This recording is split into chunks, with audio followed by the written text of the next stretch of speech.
ಮೋದ್ರಣ ಕಾಶಿ ಎಂದೇ ಖ್ಯಾತಿ ಪಡೆದಿರುವ ಗದಗ ನಗರದ ಕೆಎಚ್ ಪಾಟೀಲ್ ಜಿಲ್ಲಾ ಕ್ರೀಡಾಂಗಣದಲ್ಲಿ 80ನೇ ಸ್ವಾತಂತ್ರ್ಯ ದಿನಾಚರಣೆಯ ಸಂಭ್ರಮವನ್ನು ಅತ್ಯಂತ ಸಡಗರದಿಂದ ಆಚರಿಸಲಾಗಿದೆ.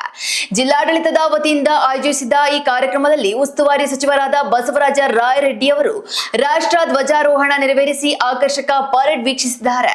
ಈ ಮಹತ್ವದ ಸ್ವಾತಂತ್ರ್ಯೋತ್ಸವದ ವೇದಿಕೆಯಲ್ಲಿ ಮಾಜಿ ಸಚಿವರಾದ ಎಚ್.ಕೆ. ಪಾಟೀಲ್, ವಿಧಾನ ಪರಿಷತ್ ಸದಸ್ಯ ಎಚ್.ವಿ. ಸಂಕನೂರ, ಜಿಲ್ಲಾಧಿಕಾರಿ ಸಿ.ಎನ್. ಶ್ರೀಧರ್, ಜಿಲ್ಲಾ ಪೊಲೀಸ್ ವರಿಷ್ಠಾಧಿಕಾರಿ ರೋಹನ್ ಜಗದೀಶ್ ಸೇರಿದಂತೆ ಅನೇಕ ಗಣ್ಯರು, ಜನಪ್ರತಿನಿಧಿಗಳು ಹಾಗೂ ಹಿರಿಯ ಅಧಿಕಾರಿಗಳು ಉಪಸ್ಥಿತರಿದ್ದು ರಾಷ್ಟ್ರಭಕ್ತಿಯನ್ನ ಮೆರೆದಿದ್ದಾರೆ.